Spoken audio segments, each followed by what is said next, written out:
Watching only one Juwel Basumatary's live to live video at this time. So welcome at this time, my friends. I'm here to talk with you at this time. If you have any questions, if you have any doubt in your mind, in your brain, in your any somewhere, you can ask me. You can talk with me at this time. I'm free here.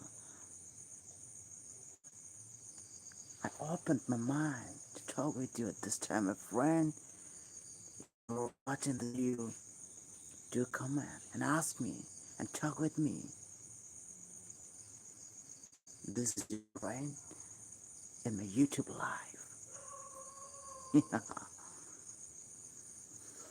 So guys, come on guys.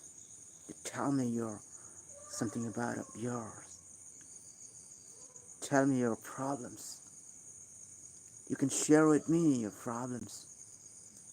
If you are suffering, if you are, you know, facing some problems, if you're suffering some problems, you can talk with me, you can share with me,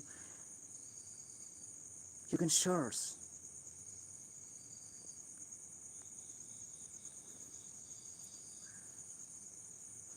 whatever friends. So just wait a minute. First of all, let me check the comment. Someone, um, okay. Awesome photo. Hey bro, good evening bro. How are you bro? How are you? All awesome bro. Hello brother. Yeah, hi brother. How are you? How's going on? Tell me something about of yours brother. And from where are you watching my video? May I know, please? Oh, hello, bro. Priyanka Demari. Oh, yeah, I'm fine. I'm fine. Yeah, hi, hello. How are you? And what's going on? Tell me something about yours as well. I'm really excited to know about of yours. Your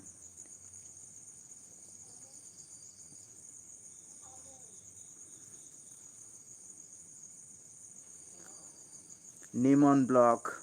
How are you, Jewel, bro? Oh, I'm fine. I'm doing great. I'm doing great, and I'm fine. And tell me about of yours. How are you? And where are you now? What exactly you're doing now? May I know, please? How are you, Jill, bro? Oh, I'm fine, bro. I'm fine, I'm fine. I'm fine, brother. Okay, all awesome, bro. By the way, may I know your place? May I know from where you are watching my video? You're watching my life?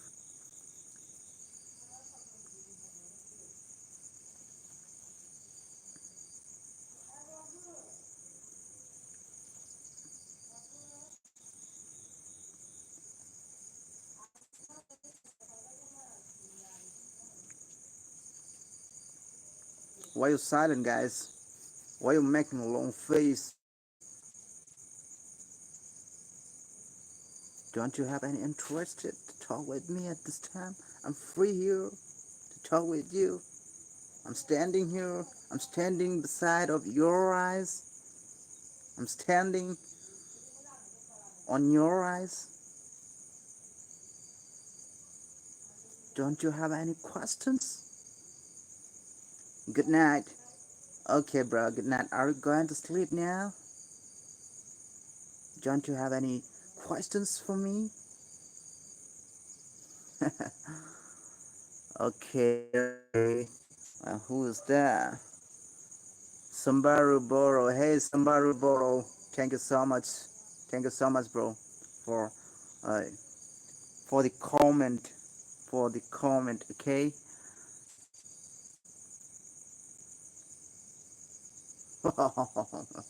Yeah, I'm saying like this, man. I'm looking cheap. Oh, really? I'm getting confused, but you just tell me why you telling me like that, bro. I'm going to मोनसे comment हरदों logofor actually scope this in Kailin and Kopai. Okay, man, why you saying like that, man? Is it true? I'm looking like a tip? What a nonsense! What a nonsense, man! This is not fair. I don't like this type of comments. Please don't do this type of comments. I really don't like this type of comments, bro. Anyway, is it true? But I don't think so. Bro, handsome Nukayuda. Oh my god, thank you so much, bro. Thank you so much for giving me. Thank you so much. Thank you very much. Compliment. Thank you very much. Thank you very much, Priyanka Demari. Thank you very much. Sit down, brother. Where I don't have any seat here to sit down. I don't have any seat, so that's why I'm standing here to talk with you, bro. I don't have. I don't like to sit. I don't want to sit here. I don't want to sit. I don't want to. I don't like to. But sitting to talk with you guys, I like to standing. I like standing, and I'm ready here to teach you something. If you have any questions for me, tell me now. I'm gonna teach you now. If you have suffering any problems, if you are facing any problems, you can share with me your problems. I'll try to bring the way which led you right to the right dig, to the right way, to the right thinking, to the right work, isn't it, bro? So that's why I'm telling you at this time, you you just tell me now if you are facing some problem, love problem, money problem, any job problem. I'm going to tell the network. I'm sorry about that. I'm really sorry, my friend, because of network issue. I couldn't talk with you guys. Faigan nama ang nangko number one kalamne brother. Okay. Ola Samboro. Ola Samboro. Yeah, Ola Samboro. Let me read this properly. Let me spell it properly. Nung जों फैगोन नामा आं नोंखौ number one खालामगोन brother. Yeah, man. Of course. You can bro नों ओरैबायदि खालामदो आंखौहाय माने आंनि मेसेन्जार थांनानै नोंथाङा आंखौ कमेन्ट खालाम टाइप खालामनानै आं बेयाव नोंनो आनसारखौ हरगोन नों आंखौ माबायदि नाम्बार वान खालामनो नागिरदों आम रेडि अके बाट मा टाइपनि नाम्बार वान अन्नानै मिथिनो हागोन ना ब्र सार मा टाइपनि नाम्बार वान अन्नानै प्लिज खोन्थाहर ओमफ्राय नोंथाङा बबेनिफ्राय आंनि भिडिअखौ नायगासिनो बेखौबो अन्नानै खोन्थाहर प्लिज बेनिफ्राय मोनसे हास्थायनाय Okay, nagtagwa kay Captain Best mo request kalamding. Ombre Nadia, Bida Bas Nazari, hey Bida Nazari, how are you? What's going on, man? Mabri Jack, okay, bidina dong share matakam isherni onnayaw, nangtangmani onnayaw. Dana dong dana gi jiu kolana dong oli fungbay mata kalambaw na. Gatahin dong. That's it. Beno, Brad Gidit Katya. सानसेयाव लाख लाख करोड़ मानसिफोर थैलाङोना but we are still living in the world. I don't have happiness. Accept this. I don't have any biggest happiness, biggest think, biggest you know. Yeah, I would like to thank God because he still he. I'm saying the truth thing. And बुङोबा लोगोफोर संसाराव लाख करोड़ मानसि मिनियाम गासिनो आरो थैगासिनो उजिगासिनो बे थैगासिनो थानाय मानसिफोरनि गेजेराव आं नङा बा नों नङा still you're living बेनिफ्राय आरो देरसिन रंजाथाव खोथा गैया लोगोफोर isn't it? Am I right? Am I right, guys? Am I right? You just type the comment, okay? You just tell me in the comment, and yeah, I just माने आं मिथिनो लुबैयो नंगौना नंमारा नंगौना आंनि खोथाया आं राइट होनदोंना होनाखै लोगोफोर बेनिफ्राय आरो देरसिन whatever लोगोफोर एसे बे टपिकखौ दोनथ'दोनि so आं बे समावहाय नोंथांमोननि कमेन्टखौ नायनो गोसो जादों so let's check it out. Oh सोरनिबा कमेन्ट थालांबाय नामा गुड नाइट दोनदोंसो सेथ' दानि एफाग्राब थाबैनो उन्दुनो ओंखारबाय नामा ब्राव whatever bro song con brother oh god song but आं खनगोन now आं दा एसे दान्दिसेनि उनाव खनगोन अके बाट बेनि सिगां एसे टपिकनि सायावहाय माने एसे जों माखासे खोथाफोरखौ मोजां ना ब्र आम झाकास ब्र आम झाकास झाकास ब्रो तुम कैसे हो नों माबोरै दं ब्र ओके आरबि Brahma tech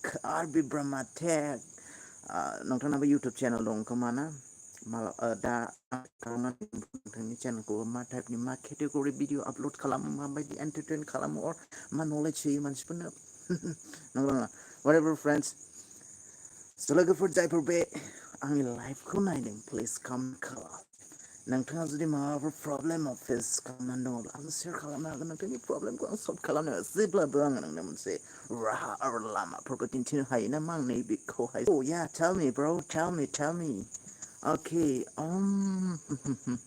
Juwel Basumatary okay where from may I know Juwel what professional job and you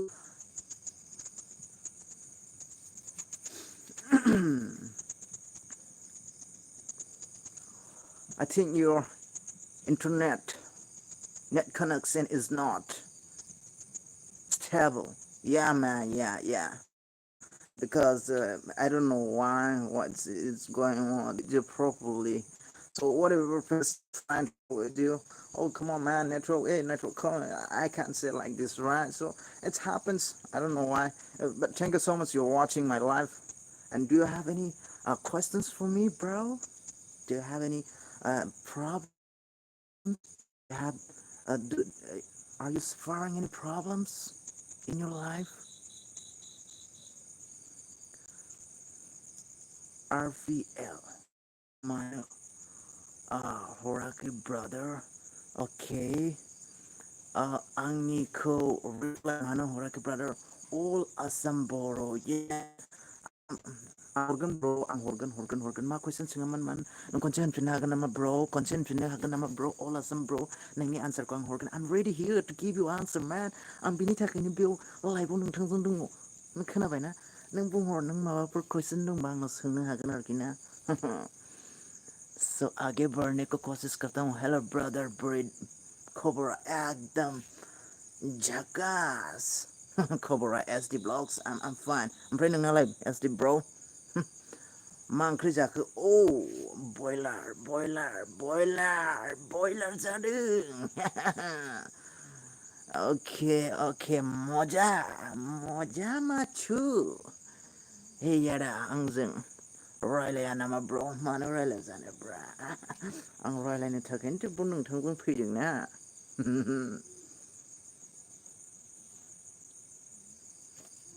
Nay, I should not show like this action. I'm a principal. No. I'm a principal, guys. I'm a principal. As a standing president, but I overreacting खालामगासिनो ना आं. I'm sorry, okay? So, माब्रै okay. लोगो बोरै मोनलायगोन साथुजों आं गवायाव दं. Okay. And during the December, I'll be there, and I'll try to meet you, bro. Okay. गवायाव थांनो नागिरगासिनो आङो डिसेम्बराव थांगोन आं थांनानैहाय एसे भिडिअ शुट खालामनो नागिरदों एसे फरेनारफोरजों एसे स्ट्रेन्जारफोरजोंहाय एसे रायलायनानैहाय बिथांमोननि एसे जेनेरेल नलेजखौहाय आं एसे गेइन खालामनो नागिरदों लोगोफोर ना एसे आउट अफ कान्ट्रिनि मानसिफोरजोंहाय बिथांमोननि रायलायनाय जानाय थाबायनाय बिथांमोना मा रोखोम रायलायो जायो थाबायो बिथांनि एक्सन बिथांमोननि साननाय बेफोरखौ एसे आं एसे स्टाडि खालामहैनो नागिरदों बा बिसोरजों एसे माने माबा मा होनो बिथांमोननि माबाखौ एसे नायनो नागिरदों आरोखि ना गवायाव थांनानै गवानिफ्राय प्रसेसा मा सिस्टेमनि जायो बे उननि खोथासै जिखुनु आं गवायाव थांगोन डिसेम्बरावहाय ना डिसेम्बर बिदिनो during the Christmas time आव थांनो हागौ माने Christmas जोंहाय Christmasफोरखौ New Year Christmas बेफोरखौ celebrate खालामनो बिथांमोना फैयो नालाय so I think it would be better idea isn't it bro I'm from Sirang bro I'm from Sirang and hi okay दोंसे मेथाइ खनदो दे स्रानो okay खनगोन दे bro र' एक मिनिट ओमफ्राय नैबे सोर कौन TS Kota Block you're from yeah I'm from Sirang bro I'm from Sirang Assam BTR and where are you from brother may I know you're from super okay nangni Robert boys oh my god thank you so much thank you so thank you very much Bildar Nursery thank you I don't know your age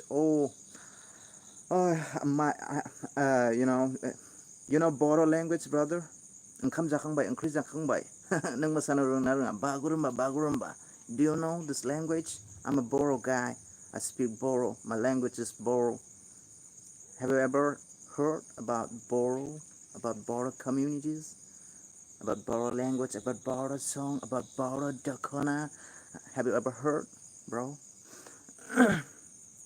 you just tell me where you're from bro kun T I don't know what is it's Kun TC Kota Block. Bro, you tell me where you're from, and thank you so much by the way. Anyway, thank you so much for watching my live video. And what do you say? I'm saying English language. I'm saying English language, my friend. You just tell me where you're from. SD Blocks, okay, support kalam. Broko, bitanga zabur.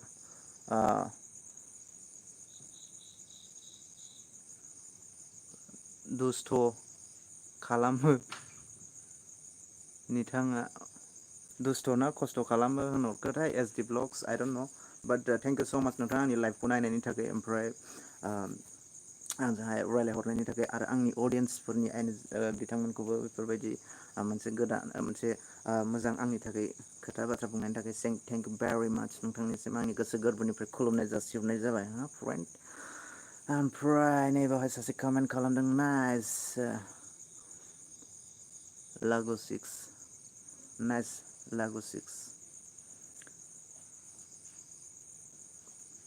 okay thank you whatever but I couldn't understand I couldn't get it what actually this spelling trying to express at this time आरो बिपुल आदानि बाजैजों जा super oh my god नोंनि बाजैनि video okay thank you very much Bido thank you very much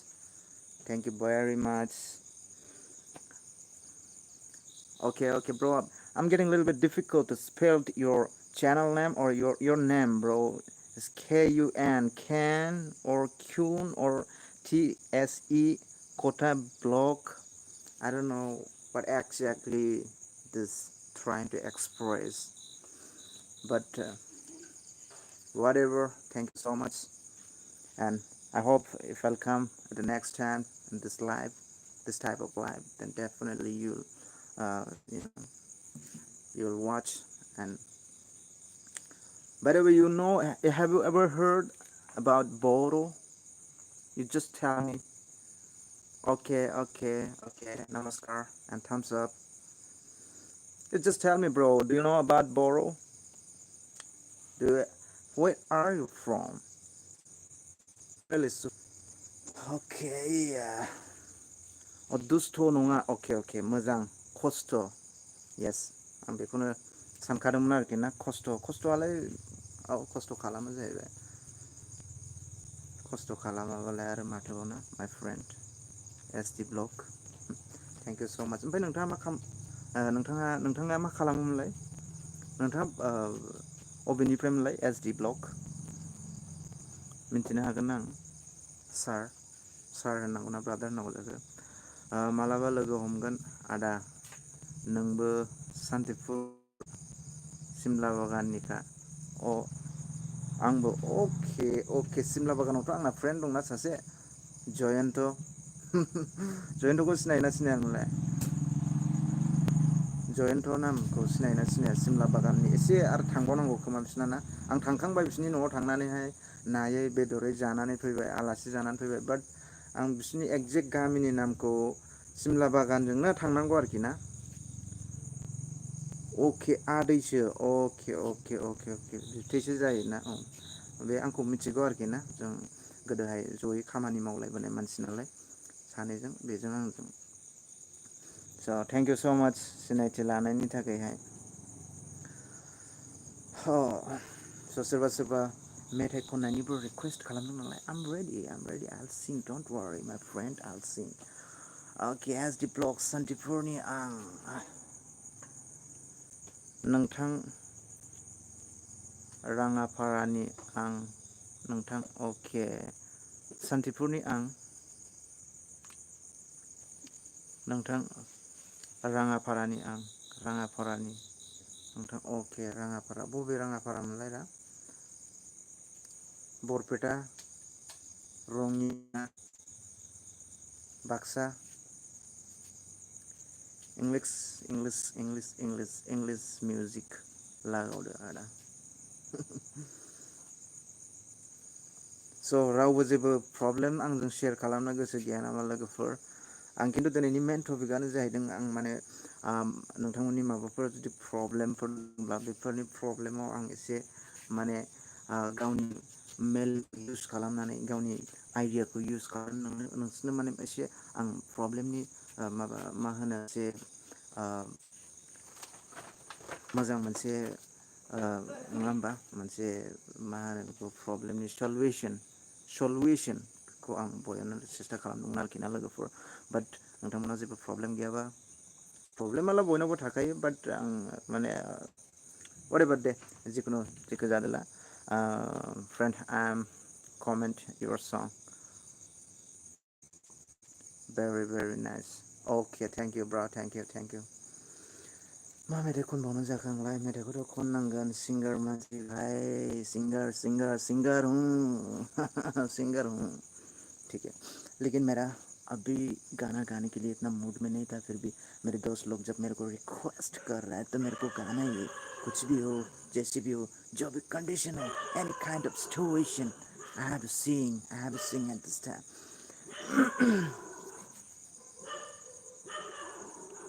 अबे कुत्ते अबे धीरे से भौंकना यार यहाँ पे डिस्टर्ब हो रहा है क्या यार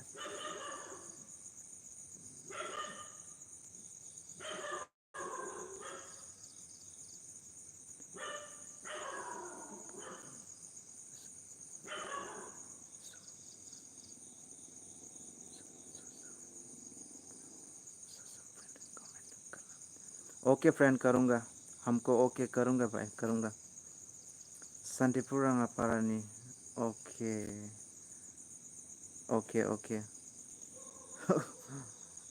सिखाव फैयो ना मा फैयो आंहा जेबो बिदि माबा गैथ'लालै ब्र जिखुनु सैमा सोंदोंना एसे सैमाफ्रालाय सैमा सोंनायालाय खामानिखा सैमा सोंनायनि नङा होमबा सैमायाथ' बेनोसै बिसिना खामानिया बिसोर माने मोनायाव मा होनो जों जे बुस्थुखौ नुवाना सैमाखौ मानि थाखाय मानसिफ्रा हो जास्ट लेट मि टेल इउ वान थिं हो सैमानि मोनसे गुनखौ आं नोंथांमोननो खोन्थानोसै गोबाङानो मिथिगौ जानो हागौ but I am a principal at this time so it's my responsibility to tell you okay so don't feel me bad okay at this time I'm going to tell you that what is the grateful about a dog what is the grateful about a dog what is the grateful about a dog dog or सैमाखौ मानसिफ्रा मानि थाखाय फियो मोनसे मेन खारनानो जाहैबाय लोगोफोर सैमा नुनाय जिनिसफोरखौ जों नुवा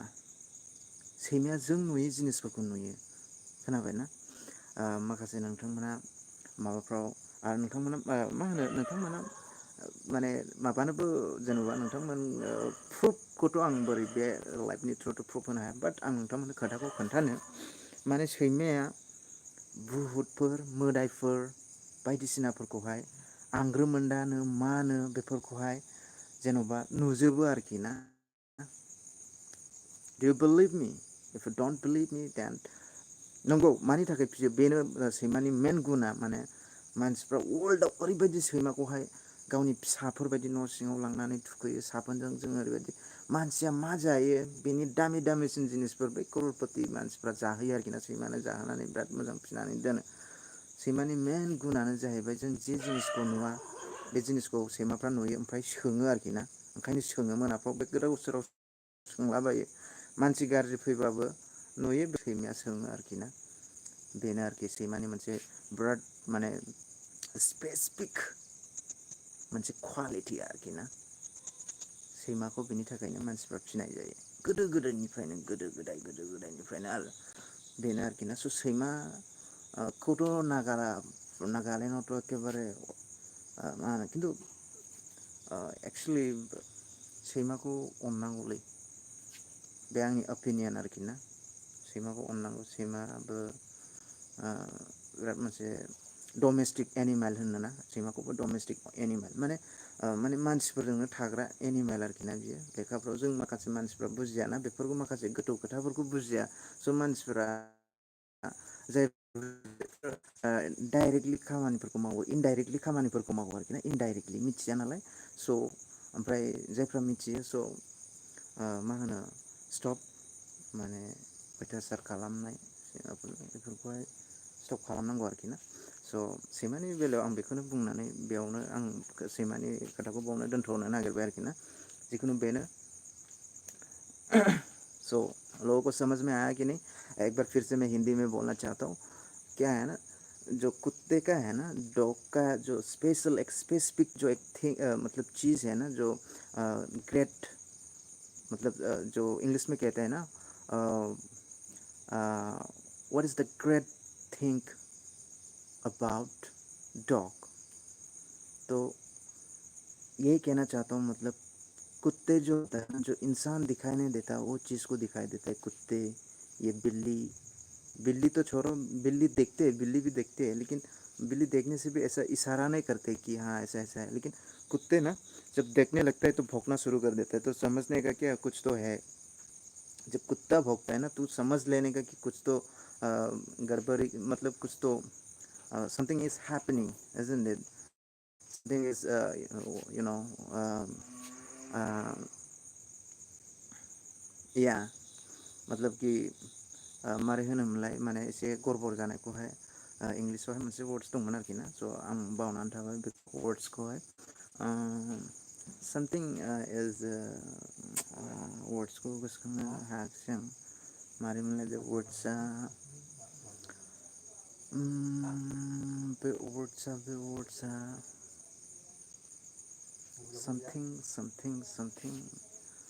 जिखुनु बावबाय थाब थाब मेम'रियाव फैया समाव मालाय लेंगुवेज ना माथो खालामनो सोलोंनांगौ जायो होमबाबो जों आरो सोलोंनायानो मोजां होनजायो दानि जुगावहाय इंलिस रोङाबा बिराद थानसै जेरावबो लामा ससे ओंखारबानो गासिबो साइनबर्डफोर इंलिसनि माबा मोनसे निउस पेपारफोर मोनसे वाट्सएप माबा मोनसे फेसबुक माबा मोनसे इउटुब माबा मोनसे ससियेल मिडियायाव नायब्लानो जिखुनु गासिबो लिरनायफ्रानो इंलिसनि नङा होमबा स' बेफोरखौ जों जुदि फरायनो रोङाब्ला मिथिनो बिराद गोब्राब जायो ओमफ्राय बुजिनो हाया स' नंगौना लोगोफोर मिथिना लानाया इंलिस रोंनायाबो बिराद इम्परटेन्ट बे जुगाव आरोखि इंलिस सोलोंनायखौबो देनाय खालामनो नाङा सोलोंनांगौ ओमफ्राय सोलोंबानो नोंथाङा जेसेनो सोलोंगोन एसेनो बुजिनो हागोन एसेनो रोंगोन एसेनो आरो रायलायनो गोसो दंब्लाथ' आरो रायलायनाया आलदा मोनसे थियरि थायो रायलायनाया जेनेबा नों रायलायाबा राइट टाइमाव फैया आरोखि ना ओमफ्राय राइट टाइमाव फैयोब्लासो जेनेबा नङा होमबा राइट टाइमाव फैनांगौ आरोखि ना जेनेबा आं नै दा मोनसे वार्ड्सखौ गोसोखांनो सेस्था होदोंमोन बावनानै थालायबाय बे वार्ड्सखौ बिराद इम्परटेन्ट वार्ड्समोन आं नैबे राइट टाइममोन बे वार्ड्सखौ आं माबा जेनेबा एप्लाइ खालामनांगौआ ना बे वार्ड्सखौहाय नैबे टाइमाव आं एप्लाइ खालामनांगौ बे राइट टाइममोन दा आं बे राइट टाइमाव बे वार्ड्सखौ एप्लाइ खालामनो हालाबा जेनेबा आं दा उनावसो गोसोखांफिननानै होननानै एसे जेनेबा बोरैबा जायो नङा होमबा लोगोफोर isn't it जिखुनु बे वर्डसआ आं दाबो गोसोखांगासिनो एसे जेनेबा एसे कमप्लिट मा होनो जेनेबा बोरैबा थारमोनलै वर्डसआ आंबो गोसोखांनो सेस्था होगासिनो बोरैमोन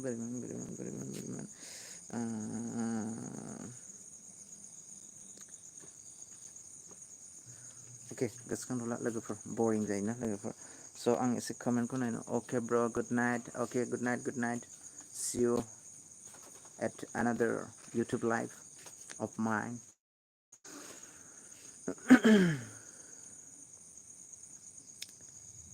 अके र' औ रायलायनो मालाबानो 33 मिनिट्स थांबाय लोगोफोर अके 10 मिनिट्स अर 15 मिनिट्सहालागै आं थाबावनोसै बेनि उनावहाय गुड नाइट होननोसै आंबो ना मा लोगोफोर स' सोरबा मेथाइ खननो रिकुवेस्ट खालामदोंमोन थ' मेथाइखौथ' खननांगोन जेरैबाबो स' मेथाइ खननायनि थाखाय एसे थाथ'बावनि आरोखि ना लोगोफोर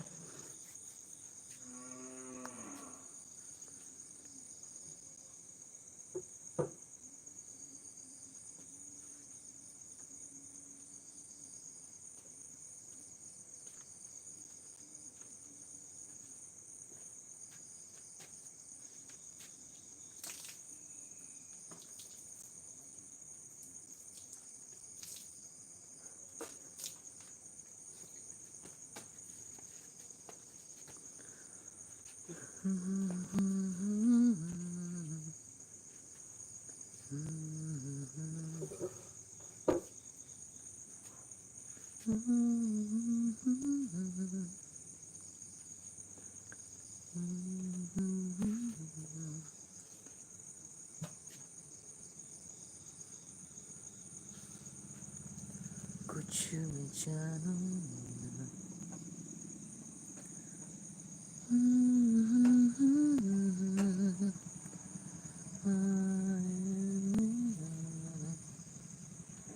कुछ मैं जानू ना इतना बस मुझे पता है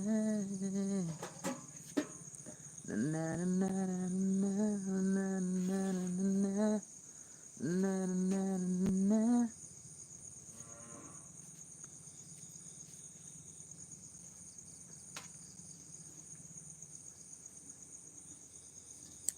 मा मेथाइखौ खननो आं मेथाइखौनो कनफिउस जाबाय लोगोफोर बबे मेथाइखौ खनबावनो ओमफ्राय गोराहाय सेट अ ब्र' नेगासिनो ना अके आं मेथाइखौनो गोसोखां माने कनफिउस जाबाय आरोखि ना मा मेथाइखौ खननांगौ आं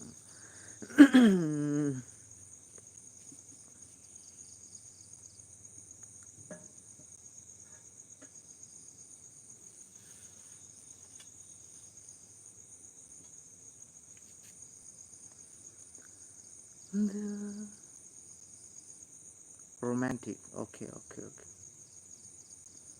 ओरै थानांगौमोनलै मोनसे फिसानोना टिं टिं टिं टिं टिं गिटार फिसाया ओरै लानानै ओरै बै थानांगौ होनबा माने सुरफ्रा फैजोबगौमोन आरोखि ना सुर फैजोबनो नागिरा गोजाम बर' मेथाइ अके गोजाम बर' मेथाइ नोंखौ गोसोखांनानैनो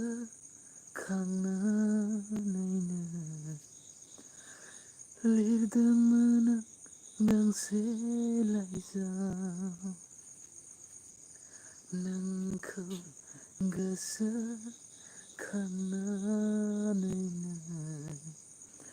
लिरदोंमोन गांसे लाइजाम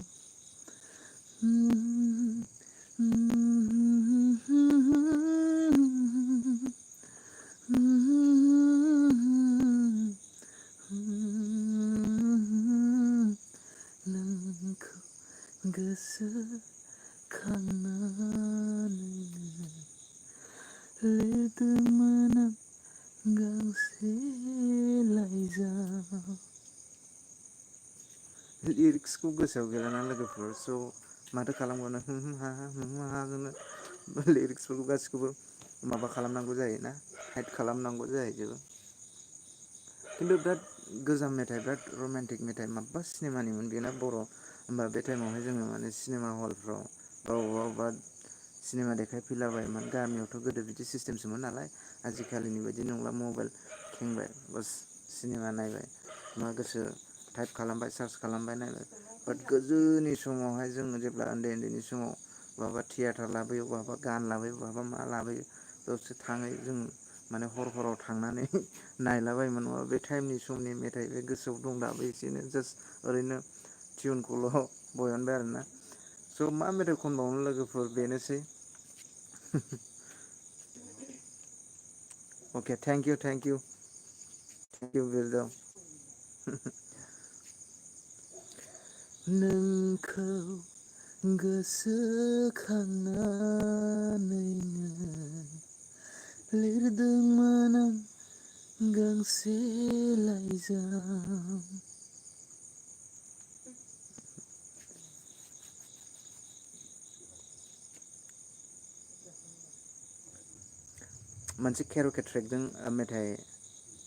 मोनसे केर'के ट्रेकजों मेथाइ खननानै देखायगोन आं लोगोफोर दे नोंथांमोन दे जास्ट दान्दिसेनि उनावनो हो बे लाइभआवनो थागोन आं मोनसे माबाखौ मिउजिक सिस्टेमखौ लायनो बिनि उनावहाय आं नोंथांमोननो बे मेथाइखौ आं खननानै देखायगोन दे नोंथांमोन दे लोगोफोर just weight a minute okay I'll be back within a few minutes or within a few seconds okay don't worry I'll be back okay I'm going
Hey everybody, I'm back.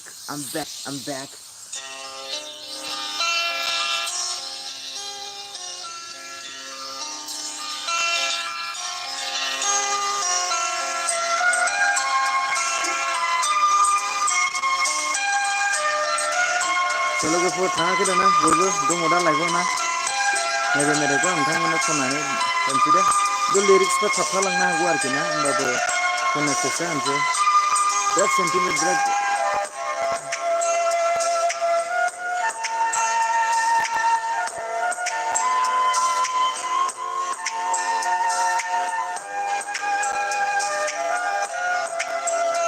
Aku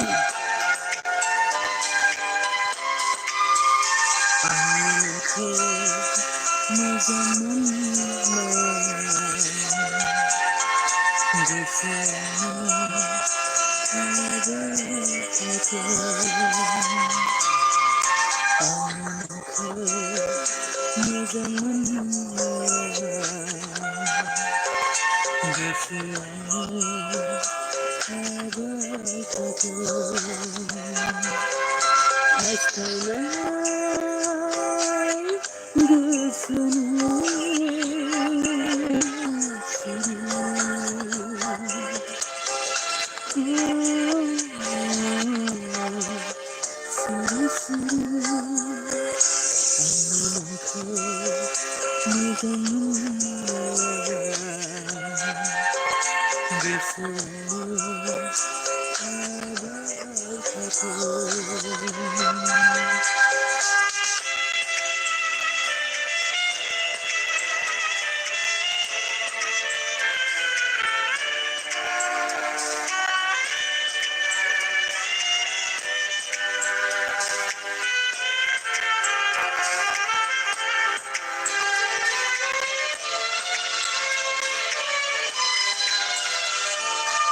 Hello everybody, are you watching my live?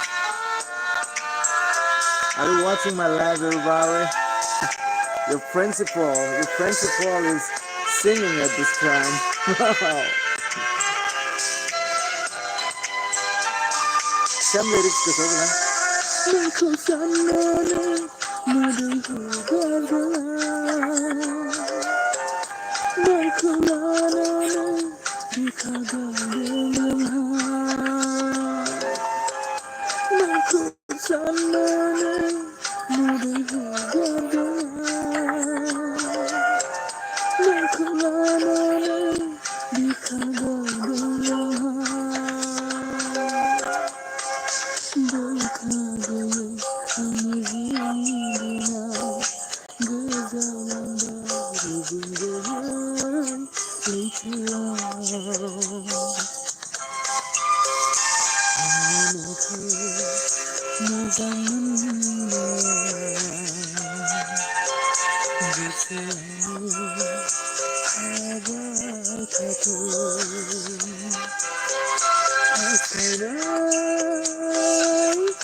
Thank you so much everyone for listening my song. It's not my song, just listen my voice only. सिंगाराथ' Gautam ना बे popular जोंनि बर'नि गेजेराव बिराद popular सिंगारमोन बिराद romantic मेथाइ खनग्रामोन स' दा ओमफ्राय गैलाना गोमालांबाय लासै लासै बिथांमोननि मेथाइफ्रा बाट गोमालाङाखै बाट निउल' गैथ'ला आरोखि ना जेन'बा जिखुनु मेथाइखौ खनबाय आं लोगोफोर नोंथांमोननि अन्नानै कमेन्ट्स हरदो माबायदि मोनखो मेथाइआ गाराङाथ' बिदिनोसै ओमफ्राय सेस्था खालामदोंमोन साबसिनाव हामसिन खननो होननानै बाट माथो खालामनो बेनोसैबा गाराङालाय आरोना जिखुनु आं दाख्लै माने एसे प्रिपेयार खालामदोंमोन आरोखि ना बे मेथाइखौ मा होनो एसे कम्पिटिसन जादोंमोन नालाय ओमफ्राय आंखौहायथ' कम्पिटिसनावबो मा खालामहरखो आंखौ सेलेक्टखौनो खालामाखिसै ओमफ्राय आं माथो बुंबावनो गावसोर सोरखौ सोरखौ सेलेक्ट खालामखो एसे पलिटिक्स जादों ओमफ्राय जाजफ्राबो एफाराब मेचियर नङा आरोखि ना एफाराब मेचियर नङा सिंगिंनि इन केस अफ सिंगिं ना ओमफ्राय आंनि आन्दाजाव मोजां जायाखै आरोना ओमफ्राय आं एथ' प्रेक्टिस खालामदोंमोन मेथाइखौ बे मेथाइखौ खनाखै आं दस्रा मेथाइखौ खनदों होमबाबो माने एथ' प्रेक्टिस खालामदों ओमफ्राय होमबाबो बिराद प्रपारलि खनदों आं मेथाइखौ ओमफ्राय होमबाबो सेलेक्ट खालामाखिसै I guess I don't know what's the reason behind this still I'm trying I'll never give up so whatever friends it's been a long time I guess I need to say good night to all of you guys so don't feel bad and thank you so much for everyone thank you so much to everyone for watching this live and I hope if I'll come at next my life then obviously you guys will definitely join with me and so thank you so much so till then see you at next video till then I guess I have to say bye bye and time also this live also already been 49 minutes 55 seconds so I guess uh, this is the I guess what do you say guys let me check the comments super oh thank you so much super song okay थोरसिलाय okay थोरसिलाय okay गोजान बर' मेथाइ अके मेथाइखौथ' खनबाय guys नोंथांमोना लाइभआव बे मेथाइखौ नुना नुवाखै आं दहाय ओरै थांब्रबनायाव नोंथांमोना माखो ना माखो I don't know now so whatever friends at this time so I'm going to say that bye bye bye bye love you friends see you at next video till then bye bye once again